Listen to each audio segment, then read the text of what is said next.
interceder pelas famílias do mundo inteiro.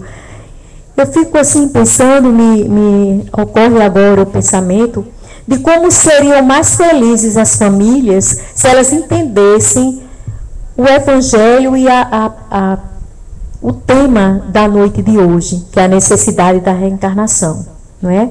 A gente sabe que, através da doutrina dos Espíritos, tomamos conhecimento que nascemos no lar, que precisamos nascer, não é nem que a gente mereça, no que a gente precisa. Temos o pai que precisamos, a mãe que precisamos, os irmãos consanguíneos que precisamos, não é?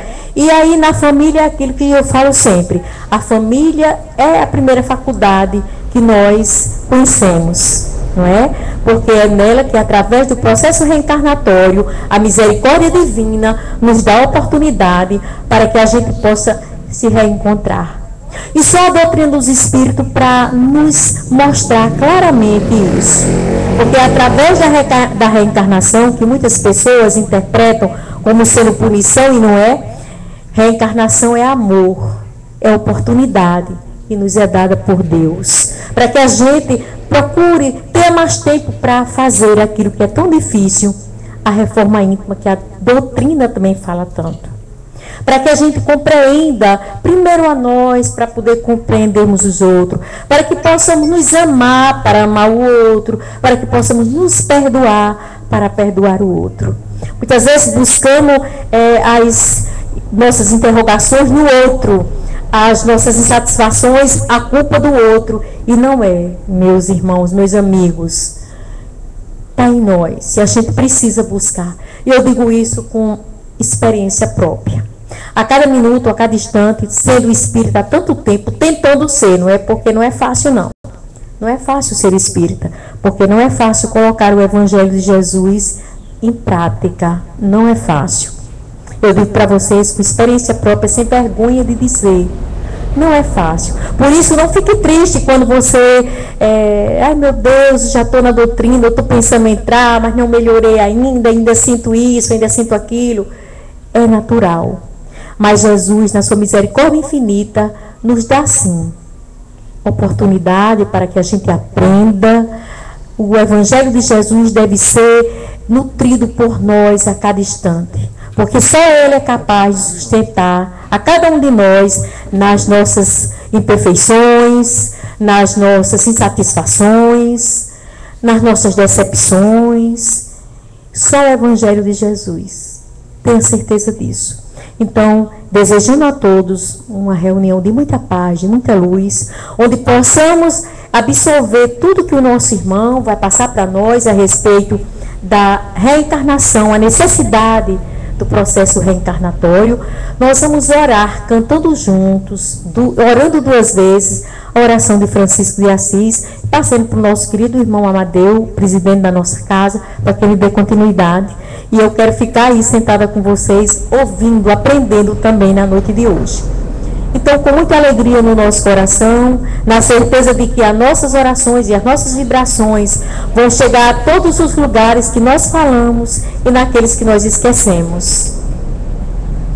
Intercedamos amorosamente pelo nosso querido amigo, irmão de ideal espírita, Nertan Jucá. Por Nertan, nossas orações.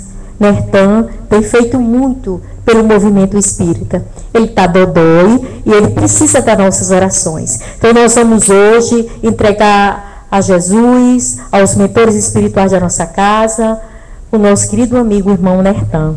Também não podia deixar de dizer a você, Paulo Goulart, não é, a nossa gratidão. Paulo Goulart, ele é um cineasta espírita, que tem pelo Goim, por todos nós, um profundo carinho, e que também tem trazido ao movimento espírita uma grande ajuda. A ele, ao nosso querido amigo irmão Paulo Goulart, os nossos votos de um feliz aniversário, e de muita paz e de muita luz, para que possa continuar nos ajudando nessa missão de amor e de misericórdia. E antes da oração, eu queria pedir a cada um que frequenta o Goim, para que possamos nós ser um multiplicador de amigos, de irmãos e de mãos para ajudar o nosso querido amigo, irmão Amadeu, que é o presidente da nossa casa, e a todos nós que fazemos parte do Goim. O Goim é você, sou eu, é Amadeu, é Ana número 1, número 3, é o Jorge, somos todos nós. É o Francisco, é o Rodrigo, somos todos nós. Você também é o Goim. Que você possa somar conosco. Nós precisamos da ajuda de todos. Então, com muita alegria no nosso coração, Senhor, fazei-me instrumentos de vossa paz. Onde houver ódio, que eu leve o amor. Onde houver ofensas, que eu leve o perdão. Onde houver discórdia, que eu leve a união. Onde houver dúvidas, que eu leve a fé. Onde houver erros, que eu leve a verdade. Onde houver desespero, que eu leve a esperança. Onde houver tristeza, que eu leve a alegria. Onde houver trevas, que eu leve a luz. Ó Mestre, fazeis que eu procure mais consolar que ser consolado, compreender que ser compreendido, amar que ser amado, pois é dando que se recebe, é perdoando que se é perdoado, e é morrendo que se vive para a vida eterna. E com muita alegria no coração, a gente passa para o nosso amigo, irmão presidente Amadeu. Vamos fazer a leitura do nosso ponto evangélico da noite de hoje, no capítulo 17. Sede perfeito, o tópico diz: os espíritos superiores e os inferiores. Irmão Emanuel, senta um pouquinho aí, que é bem rapidinho, né? A autoridade, da mesma forma que a fortuna, é uma delegação da qual serão pedidas contas àquele que dela se acha investido. Não creais que ela lhe seja dada para lhe proporcionar o vão prazer de comandar, nem assim como o creem os falsamente a maioria dos poderosos da terra, como um direito, uma propriedade. Deus, entretanto, lhes prova suficientemente que não é nenhuma e nem outra coisa, uma vez que lhes retira quando isso lhe apraz. Se fosse um privilégio ligado à sua pessoa, ela seria inalienável. Ninguém pode, pois, dizer que uma coisa lhe pertence quando lhe pode ser tirada sem o seu consentimento. Deus dá autoridade a título de missão ou de prova, quando isso lhe convém, e a retira da mesma forma. Todo aquele que é depositário da autoridade, de qualquer extensão que ela seja, desde o Senhor sobre o seu servo até o soberano sobre o seu povo, não deve se dissimular de que tem encargo de almas. Ele responderá pela boa ou má direção que tiver dado aos seus subordinados, e as faltas que estes poderão cometer, os vícios a que serão arrastados, em consequência dessa direção ou de maus exemplos, recairão sobre ele, enquanto que recolherá os frutos da sua solicitude para conduzi-los ao bem. Todo homem tem na terra uma missão, pequena ou grande, qualquer que ela seja, é sempre dada para o bem. É, pois, nela falseá-la em seu princípio. Se Deus pergunta ao rico: que fizeste da fortuna que deveria ser em tuas mãos uma fonte espalhando a fecundidade ao teu derredor? Ele perguntará àquele que possuiu uma autoridade qualquer: que uso fizeste dessa autoridade? Que mal detivestes? Que progresso fizestes? Se eu te dei subordinados, não foi para fazer deles escravos da tua vontade, nem os instrumentos dóceis dos teus caprichos e da tua cupidez. Eu te fiz forte e te confiei os fracos para os sustentar e os ajudar a subir até mim. O superior, que está compenetrado das palavras do Cristo, não desprezem nenhum daqueles que estão abaixo de si, porque sabe que as distinções sociais nada instituem diante de Deus. O Espiritismo lhe ensina que, se obedecendo hoje, puderam lhes comandar ou poderão lhe comandar mais tarde, e que então será tratado como tiver tratado ele mesmo. Que Jesus, na sua infinita bondade e misericórdia, nos envolva sempre. E aí, mais uma vez, fazendo nossas palavras da nossa irmã Wilma, queremos externar nossos mais sinceros agradecimentos ao nosso irmão Manuel Lopes pela sua vinda à nossa casa e rogar a Jesus e a espiritualidade amiga que o ilumine para que o seu trabalho nesta noite continue coroado de êxito, como sempre acontece. Que Deus nos cubra de bênção e paz e que Jesus ilumine, meu querido irmão.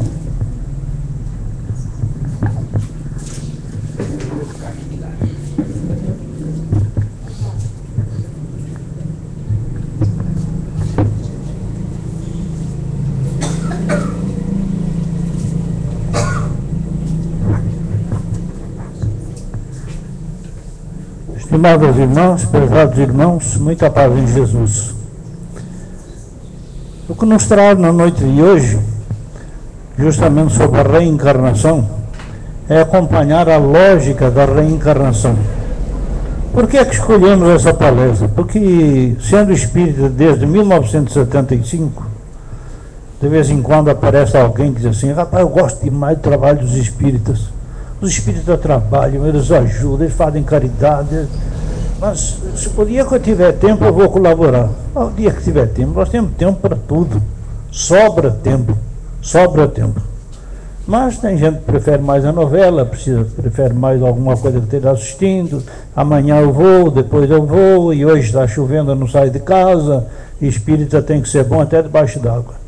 Então, se chover, a gente vem também. Mas o que eu ouço muito é a pessoa dizer assim: rapaz, eu gosto tudo do espiritismo, gosto. Só tem uma coisa que não entra na minha cabeça, é esse negócio de reencarnação. Por que não entra na sua cabeça? Como é que eu posso voltar no corpo de outra pessoa? Não consigo entender isso.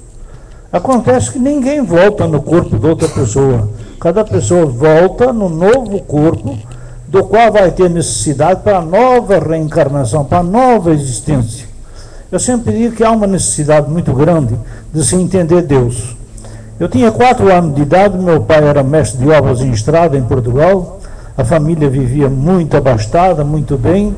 De repente ele teve um derrame cerebral, caiu, já caiu paralítico, o olho esquerdo fechou, o braço entravou no peito, a perna esquerda arrastou o resto da vida.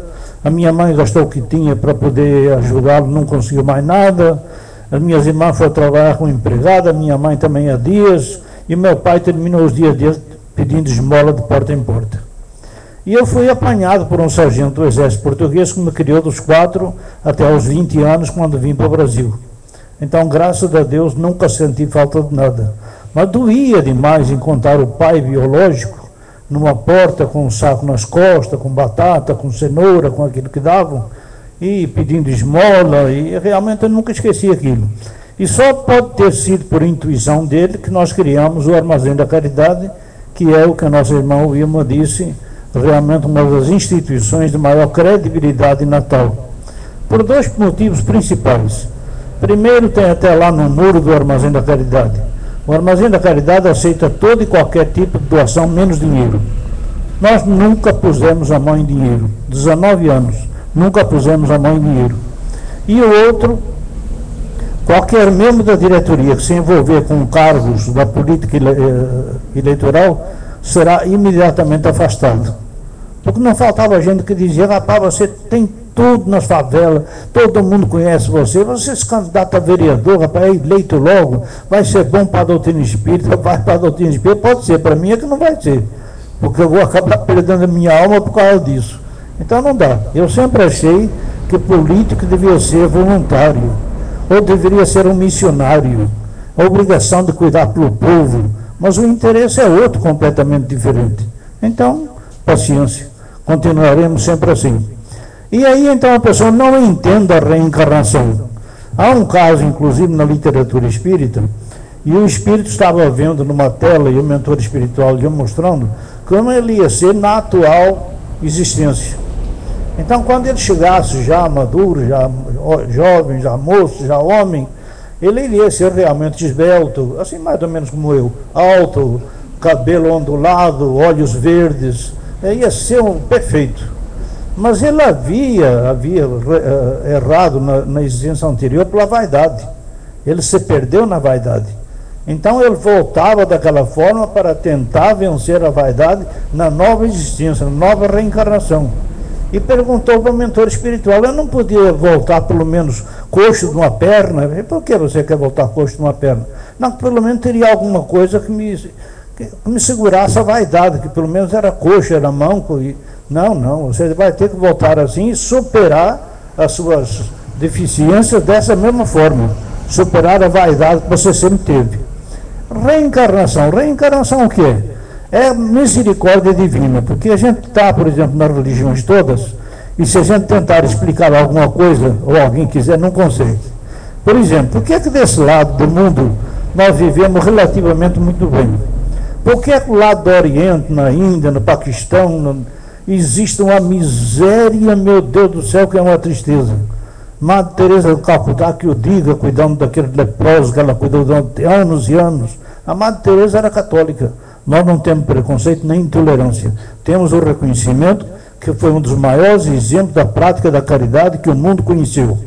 Então, aí é que se verifica. Cada um tem aquilo que merece. Disse muito bem a nossa irmã, disse muito bem a Amadeu, que realmente nada acontece por acaso. O que acontece tem que acontecer. Eu estou com a minha mulher agora, já completamos 50 anos. Obrigado pelos parabéns, pela minha paciência. Mas 50 anos já não é brincadeira, não são 5 dias. Mas a gente tem que estar preparado realmente para isso. Não é dizer que a gente não se desentenda, que de vez em quando não tem um problema, criado por um, criado por outro. Claro que existe. Casal é assim, ser humano é assim. Agora, o que precisa é saber superar e seguir adiante. Acontece então o seguinte: a minha mulher é nervosa. É extrovertida que sou. Eu não sou introvertido, embora não pareça. Ela é extrovertida, mas perde a paciência qualquer coisa. Qualquer coisa que nós temos, aí começa a falar. Eu faço o que Chico Xavier recomendava. Encho uma colher de sopa de água, ponho na boca e seguro na boca até ela parar de falar. Que quando um não quer, dois não brigam. Então a água esquenta, a água morna, a água ferve, não importa. Fica lá e ela... E eu estou lá com a água para um lado e para o outro. Chega uma hora que eu chego perto dela, e ela, não vou falar mais nada, você não abre a boca. Aí eu jogo a água fora. Pronto. Aí terminou. Nós vamos falar sobre aquilo em outra ocasião. Não na ocasião que os dois estão pegando fogo. Não vai dar certo. Não tem como dar certo. Alguém tem que segurar a situação. Então realmente eu seguro. Aí não se fala naquele dia, se fala em outro e tudo se acerta. Quando chega a noite, ela dorme sempre cedo. Quando eu fui sair de casa agora, já estava dormindo. Aí já estava cochilando, tá? Então dorme. Dorme muito cedo, eu durmo tarde, 11 horas, 11h30, meia-noite é a minha hora de dormir. Quando ela já está dormindo, lá de boca aberta, eu chego perto dela, com a fé que nós temos, o conhecimento que nós temos, levanto as mãos para o céu, levo o pensamento a Jesus e humildemente suplico: Senhor, por caridade, amansa essa fera. No dia seguinte ela amanhece melhor, já está diferente, já faz mas já melhorou, já está diferente para a gente poder levar a vida para diante. E com isso se passaram 50 anos. Ela uma vez veio para mim e disse: eu estou com você há tantos anos, eu merecia um troféu. Eu falei: é mesmo, é? E sabe por que eu estou com você há tantos anos? Por quê? Porque sou português, senão eu já tinha dado no pé. Dava a resposta na mesma hora. Mas a gente vai vivendo, que nada como um dia atrás do outro.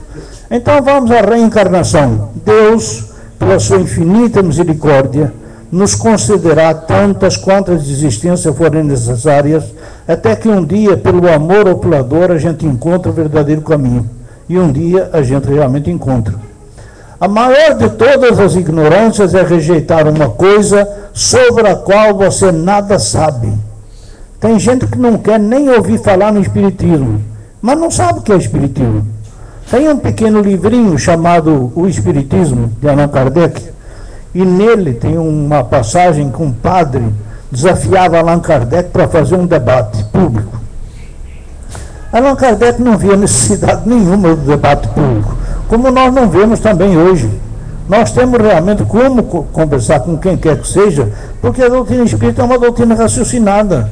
Ela nos diz de onde viemos, o que nós estamos fazendo, para onde vamos, nos explica tudo o que nós precisamos saber. Não há necessidade de debate. Fica ficar debatendo. Então, Allan Kardec não queria debate. Mas o padre tanto insistiu que Allan Kardec aceitou. Um grande salão, lotado salão. Allan Kardec, gentilmente, diz o livro, dá a palavra para o padre. O padre é o primeiro a falar. Ele colocou a doutrina espírita embaixo do tapete. Disse mundos e fundos, disse o que entendeu da doutrina dos espíritos. E Allan Kardec só ouvindo, e o salão todo ouvindo. Allan Kardec, quando ele terminou, ele disse: seu padre, em vez de debater, eu vou só fazer uma pergunta. O senhor conhece mesmo o Espiritismo? O senhor sabe o que é o Espiritismo? O padre disse: não sei. Eu faço o meu julgamento de acordo com aquilo que eu ouço falar. Allan Kardec disse: o senhor acha que eu vou ficar debatendo com uma pessoa que nem conhece o Espiritismo, que nem sabe o que é o Espiritismo? Me desculpe, mas o debate acabou aqui mesmo. Então tem que se compreender o Espiritismo. Não é dizer: eu não quero saber do Espiritismo aqui. Meu Deus, se todo mundo soubesse o que é o Espiritismo, estariam todos do lado de cá. Por que não estão? Tem outros que também têm a mania de dizer que o espírita não dá atenção para a Bíblia. Meu Deus do céu, por que não dá atenção para a Bíblia? Porque vocês não têm a Bíblia lá? Não. Tem o Evangelho segundo o Espiritismo, que o nosso irmão abriu, fez uma bela leitura, o nosso irmão Amadeu. E aqui nesse livro de Kardec, não tem um capítulo, um só, que não seja iniciado com uma passagem evangélica. Depois vem o devido esclarecimento à luz da doutrina dos Espíritos. Então a Bíblia está aqui. Mas mais diferente do que isso, eu ainda contei isso numa palestra que eu fiz segunda-feira. A minha mulher tinha 3 tias, não tinha mais nenhuma, todas desencarnaram. Mas quando tinha uma em São Paulo, onde a gente morava em Belo Horizonte na ocasião, ficava na casa dela. E todo domingo à noite vinham 2 outras tias dela se encontrar com a terceira, que era onde a gente ficava. As 3 iam de Bíblia embaixo do braço e iam embora para o Evangelho, ou para o evangélico. Bem, claro, pelo menos estão num lugar bom, estão num lugar aprendendo, estão com um lugar voltados para Deus, ou de uma forma ou de outra, mas realmente estão. Mas quando as 3 foram se afastando, as 3 de braço dado com a Bíblia embaixo do braço, eu deixei esboçar um sorriso. Não foi nem riso, foi um sorriso. E a minha mulher me pegou o sorriso. Ela disse: você está rindo das minhas tias por quê? Eu disse: peraí, tenha calma, eu não estou rindo das suas tias, eu estou sorrindo das suas tias. Aí está sorrindo por quê? Só porque elas são evangélicas? Não, mulher, você sabe que nós não temos preconceito, nós não temos intolerância. Eu estou sorrindo por uma razão que é justa. Porque tanto você quanto eu sabemos muito bem que as 3 são analfabetas. Para que vão com a Bíblia embaixo do braço? É a única coisa que eu não entendi. Então, me desculpe estar falando por isso. Agora, nenhuma das 3 sabia ler, vão com a Bíblia embaixo do braço. Pega a Bíblia, coloca no coração, não precisa andar debaixo do braço, não. Precisa colocar no coração. Está lendo a Bíblia? Eu já tive uma vez, quando fazia visita nos hospitais, uma moça perguntou: quantas vezes o senhor leu a Bíblia? Eu disse: não pergunta a ninguém quantas vezes leu a Bíblia. Pergunta a esse alguém se ele está vivenciando a Bíblia. Há uma diferença muito grande.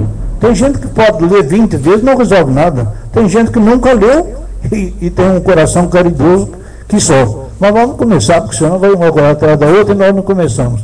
Então a maior de todas as ignorâncias é rejeitar uma coisa sobre a qual você nada sabe. Noções básicas de lógica. E a lógica que nós vamos trazer, a lógica da reencarnação. Aristóteles, filósofo grego, 384-322 a.C., foi o fundador da lógica. E o que é a lógica? Por que utilizar a lógica? É muito comum todos os dias ouvirmos alguém falar que alguma coisa é lógica ou ilógica. Quando a gente tem qualquer tipo de conversa, a gente diz, não, isso é lógico. Ou então diz, não, isso é ilógico, não é real. Mas tem o lógico ou ilógico. Porém, pouquíssimas pessoas sabem fazer isso com embasamento. Porque quando a pessoa diz que é lógico, ela deve estar embasada para poder explicar o que é lógico. Ou então ela tem que ter embasamento para poder falar o que é ilógico. Não é apenas dizer isso é ilógico sem ter embasamento. A lógica é a única ferramenta que pode nos orientar em direção à verdade ou o mais próximo possível dela. Aqui é que fica. Nós temos que ter sempre o ponto certo para podermos justificar aquilo que nós estamos defendendo ou atacando. Sem a lógica, ficamos reféns dos donos da verdade. Até parece que sabem tudo, nós não sabemos de nada. Dos dogmas absolutos que não podem jamais ser questionados. E esses dogmas, eles têm que ser questionados. A doutrina espírita tem apenas um dogma, que é a reencarnação. E é por isso que nós fazemos tanta questão de deixar a reencarnação bem esclarecida. Eu tinha um contador que teve um câncer e ficou no Hospital São Lucas durante muito tempo, internado. E eu ia todo dia à tarde, 5 horas da tarde, no apartamento dele fazer a prece. Todo dia estava lá 5 horas. Um dia cheguei lá, estava cheio o apartamento, a família dele. E eu cumprimentei todo mundo e tal, e ele disse, virou para uma tia dele, que estava sentada na ponta do sofá, e disse, olha tia, esse aí é que é o Manuel Lopes. Ela olhou para mim e falou, o senhor é espírita? Meu Deus, o que é isso? O que é que ela queria dizer que o senhor é espírita? Eu falei, sou espírita, sim, com muita satisfação, com muita fé, com muita perseverança. Por que a senhora se admira tanto? Não é admirando, não. Eu gostaria só de fazer umas perguntas, se fosse possível. Por isso que eu perguntei para Adriel, que era meu amigo, se ele tinha alguém que fosse espírita. E realmente tinha, eu estava ali. Eu disse, se a senhora quer fazer pergunta, não sei se tem católicos, tem evangélicos junto da família, se vão gostar, se não vão gostar, não sei. Se ninguém se incomodar, por mim está tudo bem. A senhora pode começar. Ela disse, então vou fazer a primeira pergunta. Ela fez, eu respondi como achava que devia responder. Agora para a segunda? Ela fez a segunda pergunta, eu respondi como achei que devia responder. Vamos para a terceira? Ela fez a terceira, eu respondi a terceira pergunta. Pode fazer a quarta? Pode. Ela fez a quarta pergunta. Eu achei que estava abafando. Eu falei, pronto, já passei a doutrina espírita para ela, só com 4 perguntas, né? Ele disse, e aí, minha senhora? Ela falou, olha, e aí, Samuel, eu vou dizer uma coisa, a doutrina espírita é muito complicada. Eu disse, a senhora acha? Acho. Eu nunca achei. Eu já era espírita desde 1975. Eu nunca achei a doutrina espírita complicada, minha senhora. A doutrina espírita não tem nada de complicado. E vou dizer mais, eu sou português e entendi, imagina a senhora. O que é que eu ia falar? Se um português conseguiu entender, então qualquer pessoa consegue entender a doutrina espírita. Então é uma coisa lógica que é fácil entender a doutrina espírita. Análise lógica. Deus é justo? Essa é uma pergunta direta. Porque a gente vê uma criança deficiente, a gente vê um paralítico. A gente tem que perguntar se Deus é justo. Nós sabemos que Deus é justo. Resposta, sim. Todos aqueles que acreditam na existência de um ser criador de todas as coisas admitem que ele é perfeito e possui todas as virtudes. E Deus possui todas as virtudes. Seria ilógico, aqui vamos no ilógico, imaginar Deus sujeito às nossas imperfeições. Deus não está sujeito às nossas imperfeições. As imperfeições são nossas mesmo. Portanto, se Deus é perfeito, é, acima de tudo, justo.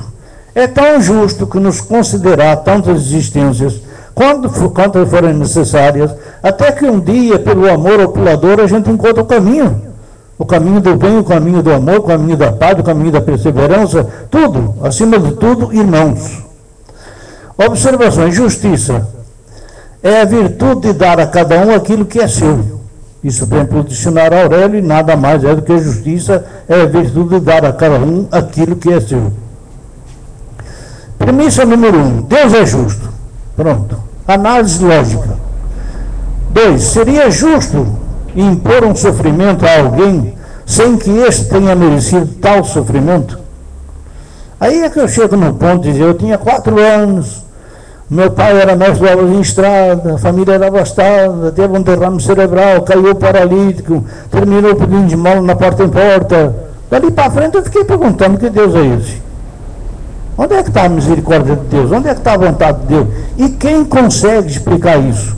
A não ser abençoado a doutrina espírita através da lei da reencarnação. Ele estava resgatando erros de vidas passadas, sem dúvida que estava. E depois veio a intuição para se criar o Armazém da Caridade. Só a cadeira de rodas já entregamos mais de 600 nos 19 anos que nós temos. E tudo fruto de doações. Então só podia vir realmente uma intuição de alguém que sofreu como ele, pedindo esmola, nunca reclamou, sempre continuou acreditando em Deus e levou a vida à frente. Então a lei da reencarnação, ela vem a ser justa por isso. A própria Bíblia diz, todos pagarão até o último ceitil. É lá que está bem explicado, embora digam que a gente não liga realmente para a Bíblia. E Deus não dá sofrimento a ninguém, cada um tem realmente aquilo que merece. Resposta, não, tal ação vai de encontro ao próprio conceito de justiça visto acima. Então ninguém pode sofrer sem ter sofrimento, sem ter merecido. Alguma coisa teve em vida passada, é evidente que teve. Premissa 2, não é justo impor um sofrimento a um inocente. Que Deus seria esse? Eu tenho um casal muito amigo, tenho uma filha ligeiramente deficiente.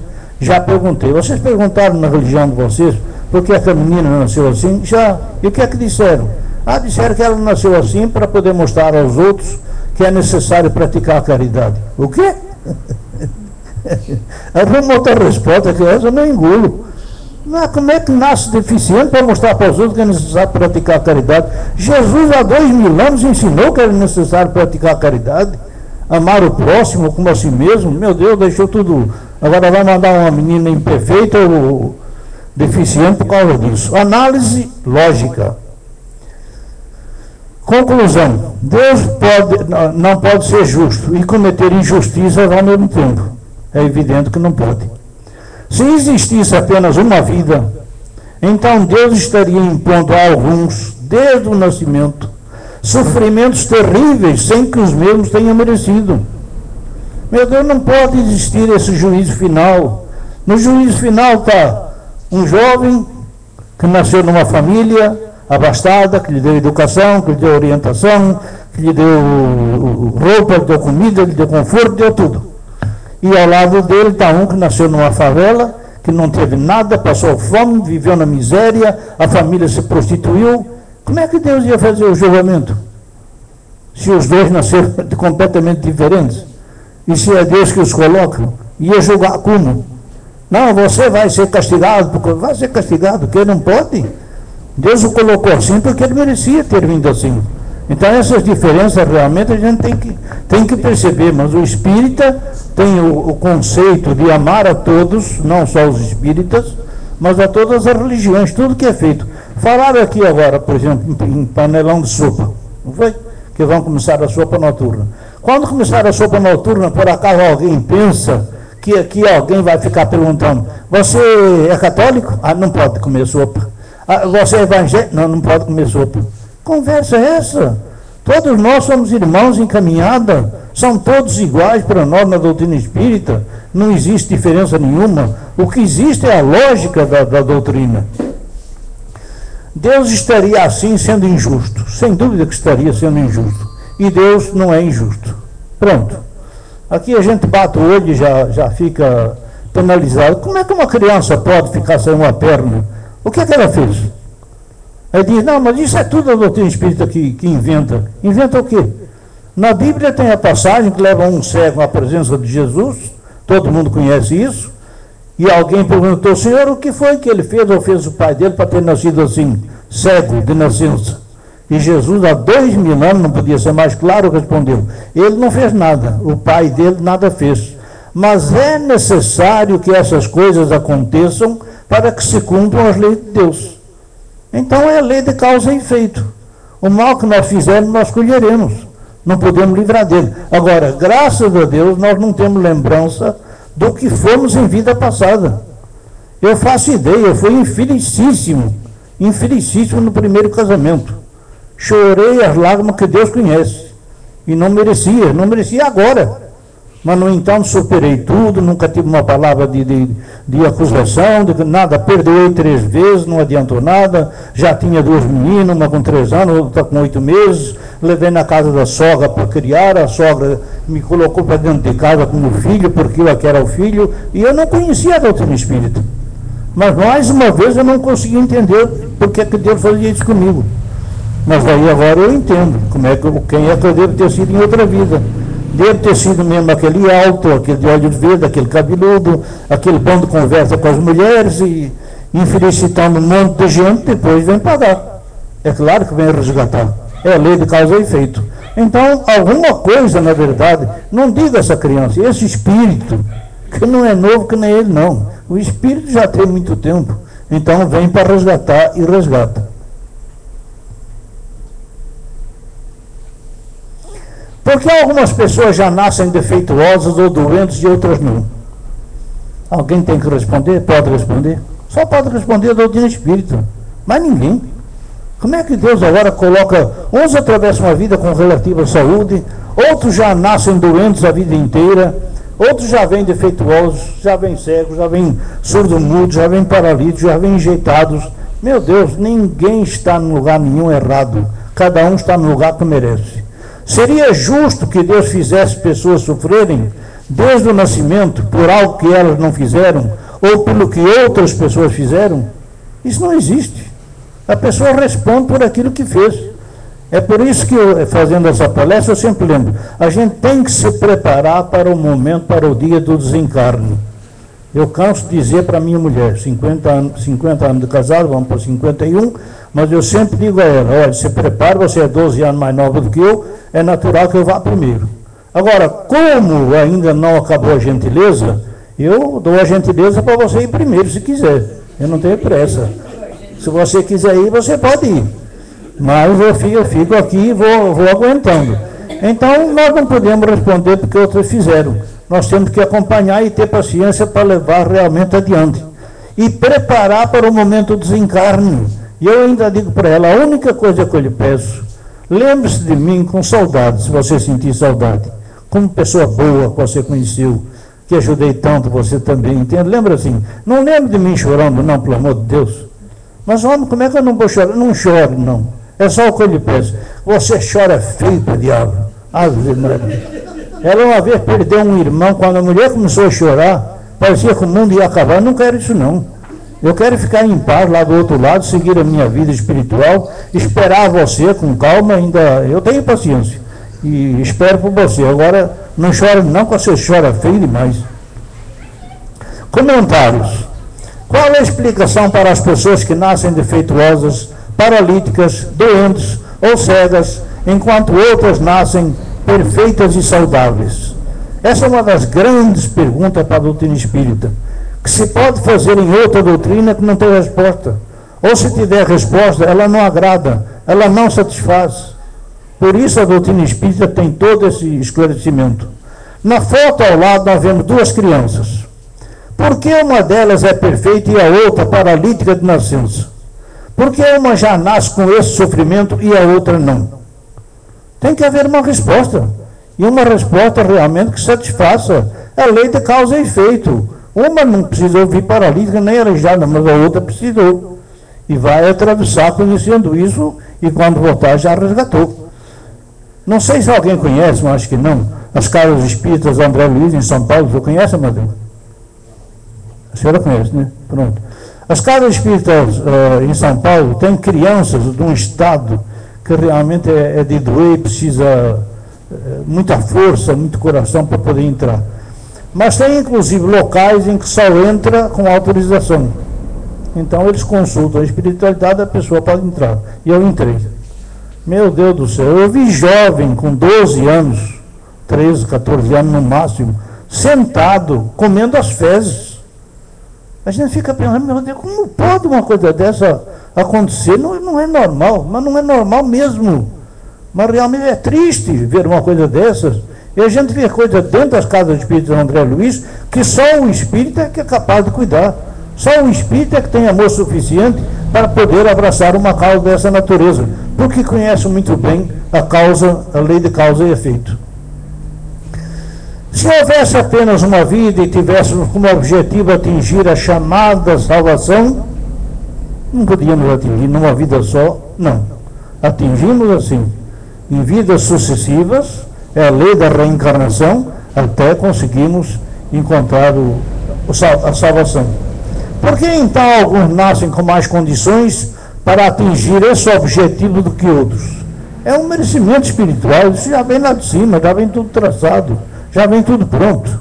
Uns nascem em famílias estruturadas que lhes dá educação e bons exemplos de moral e os encaminham para o bem. Agora, eu seria completamente diferente, acredito, se tivesse ficado na casa dos meus pais, mas não. Fui criado pelo sargento que me levou, que me porfiou, foi um pai adotivo, que me deu um regime militar como educação, porque não era brincadeira, e eu, se falar uma coisa aqui é pura verdade. Eu, por exemplo, saía daqui e ia jogar futebol lá na Praça 7. Na Praça 7, meu Deus, como é que chama aquela praça? Onde tem o desfile cívico. Praça Cívica mesmo. Ia jogar futebol lá na Praça Cívica. De repente aparecia o sargento. Ei, venha cá. Aí eu ia. Diga, volte em casa agora, e vá colocar o seu sapato lá embaixo da cama trocado. Eu deixava o sapato invertido embaixo da cama. E ele ia lá me buscar e fazia em casa para colocar o sapato no lugar. Hoje eu não posso ver nada fora do lugar em casa. Você viu a tesourinha? Vi, está na gaveta tal. Você por acaso viu onde é que eu coloquei, não sei o que, está lá no armário, dentro do coisa. Sei tudo onde está. É o que é a organização, o sentido de organização que a gente vai ter. Além de tudo, quanto ele ensinou, na vida o homem não pode ter meios termos. Não. Ou é honesto ou é desonesto. Então eu não podia ser político nunca.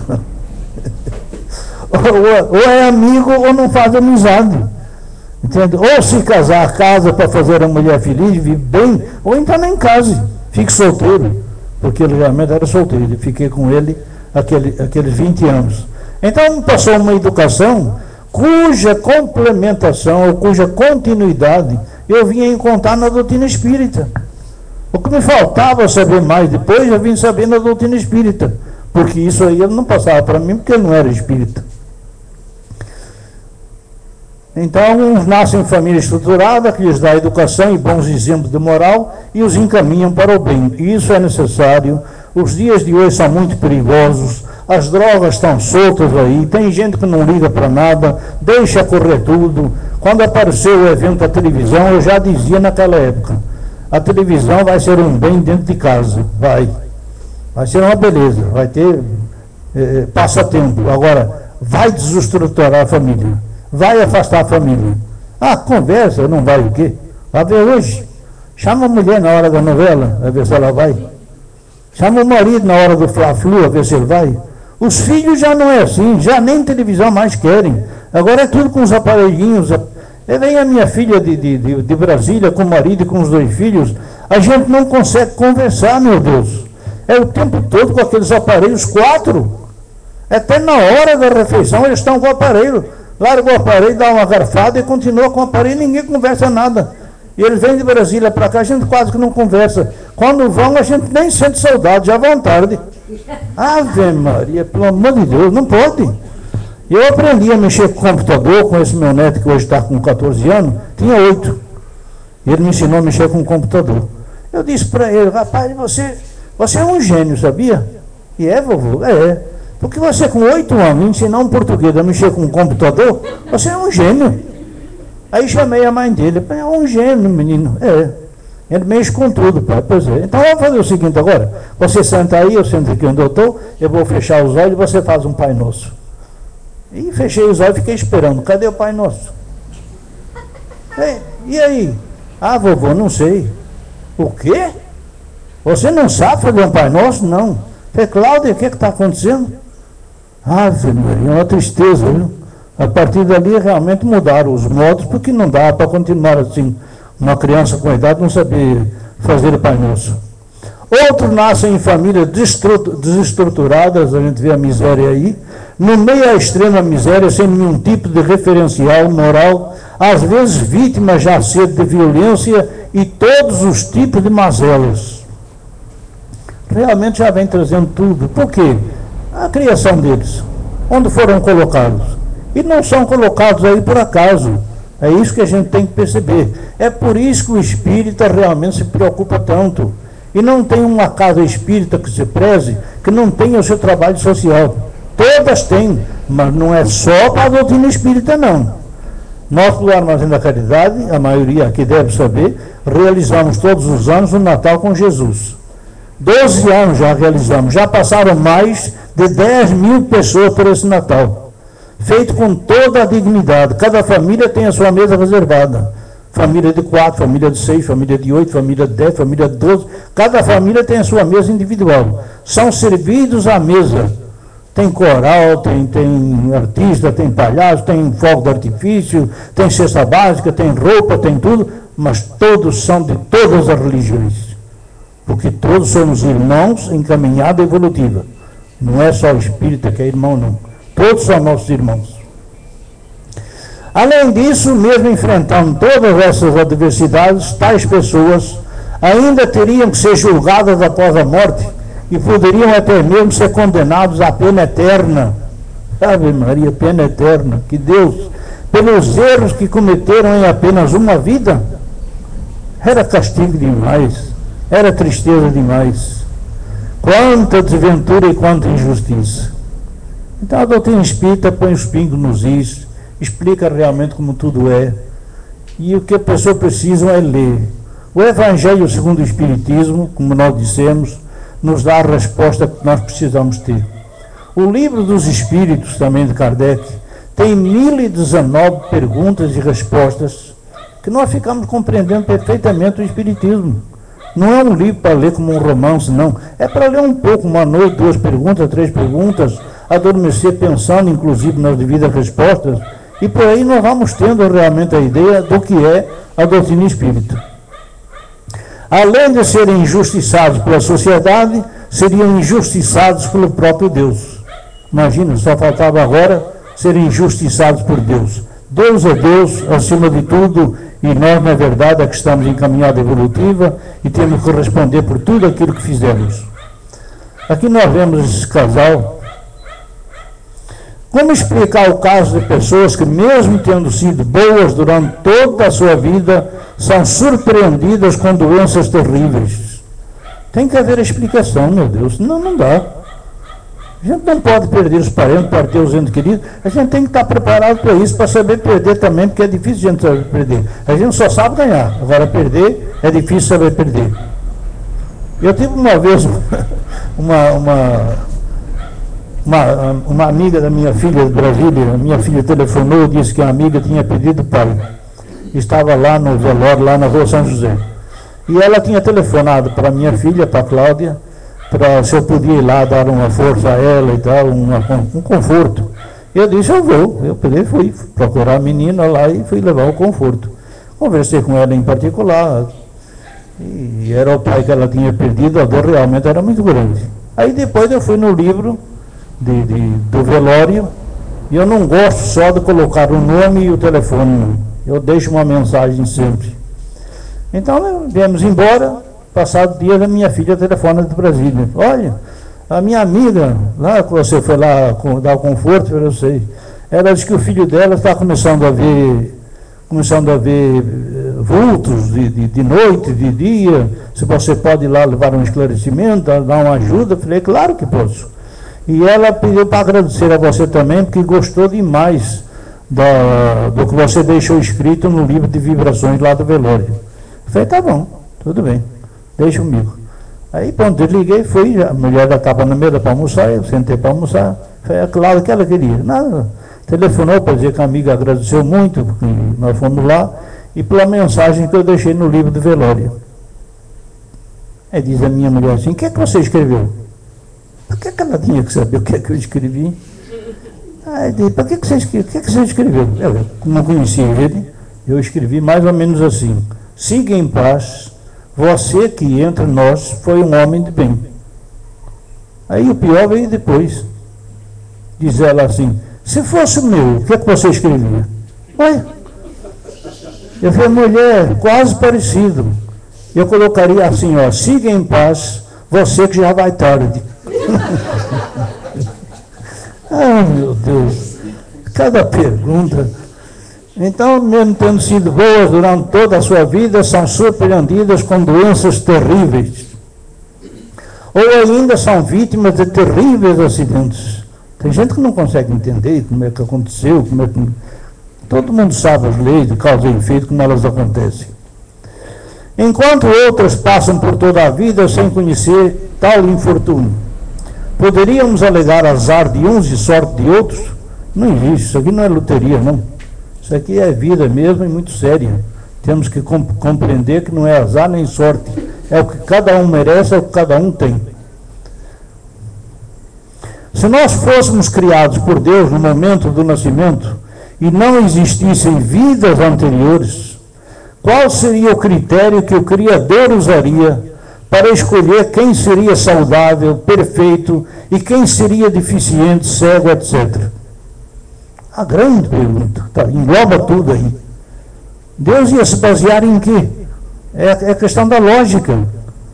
Se nós soubéssemos o que fizemos em vidas passadas, graças a Deus não sabemos, só sabemos quando voltamos, que aí estamos frente a frente com a nossa consciência, e aí temos o conhecimento do que tivemos em vidas passadas. Aí então nós podemos analisar melhor e fazer até pedidos bem melhor do que aqueles que fazemos para a nova reencarnação. Mas Deus ficaria completamente sem critérios para poder realmente julgar uns e outros. A única explicação então seria sorte ou azar. Não haveria uma explicação mais coerente? Absurdo. Um completo absurdo. Imaginemos um pai que tenha 2 filhos.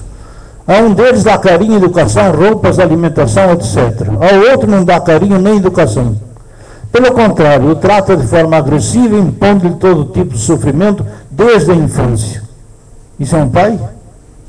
Isso não é um pai. É pai para um e um pedaço para o outro. Tudo isso sem nenhum motivo que justificasse tal tratamento.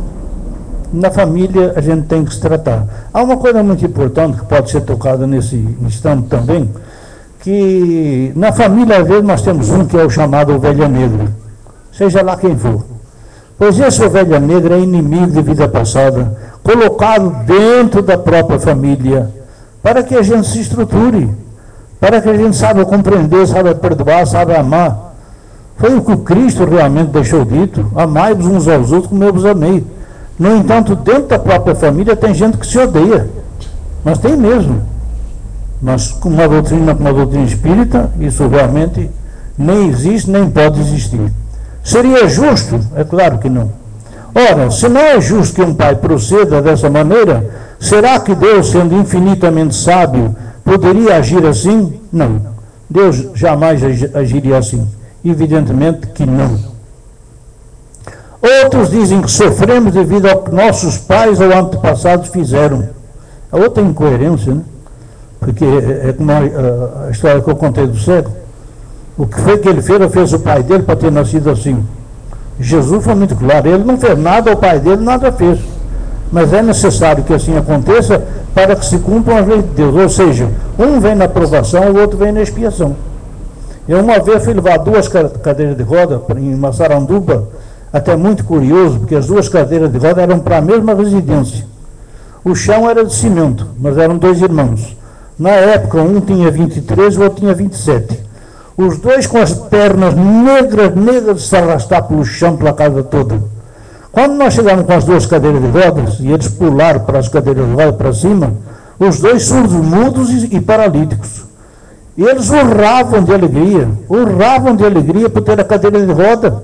E andando para um lado, andando para o outro, batiam com uma cadeira na outra, os 2 rindo de alegria, de satisfação. Meu Deus, por que Deus colocaria 2 crianças paralíticas, cegas, surdas e mudas na mesma família?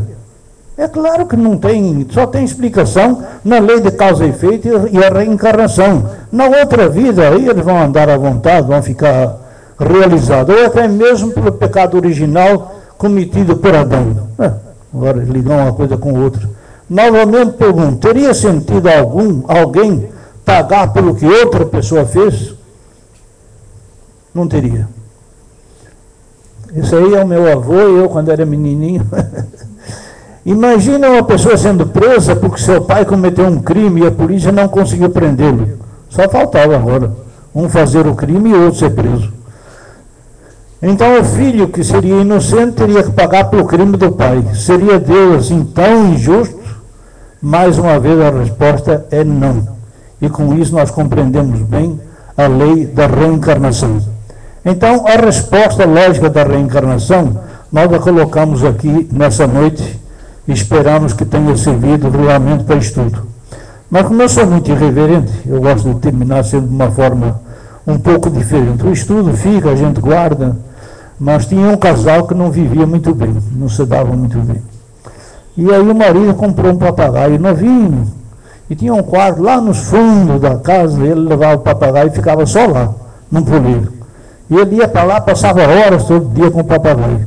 E a mulher falou, o que você tanto faz com aquele papagaio? Deixe, eu sei o que eu estou fazendo.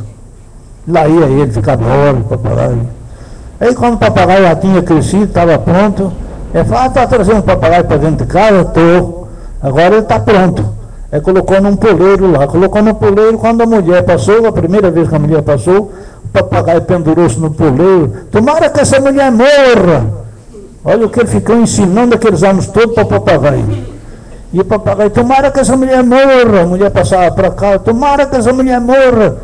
Aí passaram anos, quem acabou desencarnando, morrendo, foi ele. Aí ficou ela com o papagaio. E o papagaio, tomara que essa mulher morra. Aí foi falar com o padre. Aí disse, padre, tem isso, assim, assim, assim. Ah, tem uma amiga nossa, a dona fulana, conhece? Sei. Então, ela tem um papagaio, é um papagaio catequizado. Ela trazia o papagaio com ela aqui para a igreja, não fazia barulho nenhum não. Mas em casa ela ensinava tudo para ele. O papagaio, olha, é catequizado mesmo. Peça emprestado para a mulher, quem sabe que ela empresta, ponha perto do seu, quem sabe que o papagaio consegue catequizar o seu. Que o seu é um ateu, só pode ser, para ficar lá, tomara que essa mulher morra. Aí o papagaio foi e colocou lá ao lado do outro, né? Era o catequizado, era o que sabia tudo. A mulher foi para a cozinha, deixou os dois papagaios juntos, lavou a louça, preparou tudo, limpou as mãos, pano para secar. Agora eu vou fazer o teste. Aí quando passou pelos dois, o papagaio, tomara que essa mulher morra. O papagaio catequizado, Senhor, escutai as nossas preces. Muita paz a todos.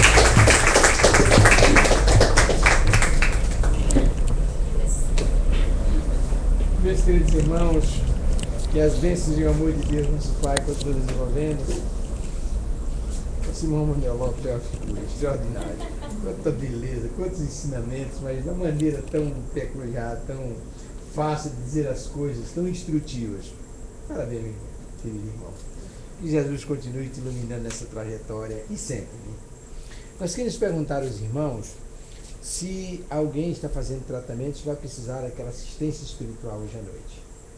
Nós queremos lembrar que nós estamos com atendimento médico espiritual nos sábados de 9 horas da manhã, nas segundas-feiras nesse horário, nas quartas-feiras e nas quintas-feiras. Os irmãos que vêm à casa para fazer tratamento médico espiritual, nós temos os médios e em condições. E quem está fazendo tratamento de passe, também nós vamos aplicar o passe, ok? Primeiramente, alguém vai fazer o tratamento médico espiritual? O irmão está fazendo, está? A gente já vem na quarta-feira. Na quarta-feira, pode fazer também outro dia da semana, se quiser, sem problema nenhum. Você vai também lá, Gilberto? Bom? Dona Ana, a senhora vai? Sim. Dona Ana, Ana 1, Ana 3 e Francisco. Aí se preparam lá e os irmãos que vão fazer o tratamento espiritual já pode subir devagarzinho, aguarda lá. Também vai, aguarda lá. Os demais que vão fazer o tratamento de passe, aí eu quero saber quem é que vai me ajudar. Se não tiver, eu aplico o passe. Aí nosso irmão mesmo também vai lá, pronto. Meu irmão, está fazendo o passe, né? Pronto. Quem mais está fazendo o passe, ele vai aplicar o passe, ok? Então ele pode fazer o seguinte. Eu aplico o passe para o Francisco e nosso irmão Wilma e Ana e a outra Ana trabalham com os pacientes, ok? Agora, antes disso, vamos fazer a nossa prece de encerramento. Primeiramente, agradecendo a Deus, a sua infinita misericórdia e bondade, ao amado Mestre Jesus, e pelo acréscimo da sua misericórdia para com todos nós, e a espiritualidade amiga que nos assistiu, que iluminou a mente, os pensamentos, os sentimentos, as ideias do nosso irmão Manuel Lopes, nos trouxe essa luz e aula nesta noite. Permitir, Senhor Jesus, que nesses momentos que estamos concluindo a nossa parte religiosa da nossa atividade da noite, derramar sobre todos nós as tuas bênçãos, a tua proteção e o teu amor, para que possamos nos preparar para a segunda etapa da nossa atividade da noite, que será o tratamento do passo, o tratamento espiritual. Abençoai, Senhor Jesus, e todos nós, e vamos fazer a prece que Jesus nos deixou há 2 anos atrás, como uma forma de agradecimento por tudo que recebemos nesta noite. Pai nosso que estais nos céus, santificado seja o vosso nome, venha a nós o vosso reino, seja feita a vossa vontade, aqui na terra como nos céus. O pão nosso de cada dia dá-nos hoje sempre, Senhor. Perdoai as nossas ofensas, assim como nós perdoamos aos nossos ofensores. Não nos deixeis cair em tentações, mas nos livre de todos os males. Ave Maria, cheia de graça, o Senhor é convosco. Bendita sois vós entre as mulheres, bendito é o fruto do vosso ventre, Jesus. Santa Maria, Mãe de Jesus, rogai por nós, pecadores, agora e da hora da nossa passagem para a vida eterna. Senhor Jesus, amado Mestre, irmão e amigo, colocamos as nossas rogativas aos teus pés e vos pedimos que transmutes em remédios para as nossas doenças do corpo e do espírito, e possas expandir sobre todos os nossos irmãos necessitados, em todos os segmentos da criação, Deus nosso Pai. Que assim seja. Meu querido, Jesus,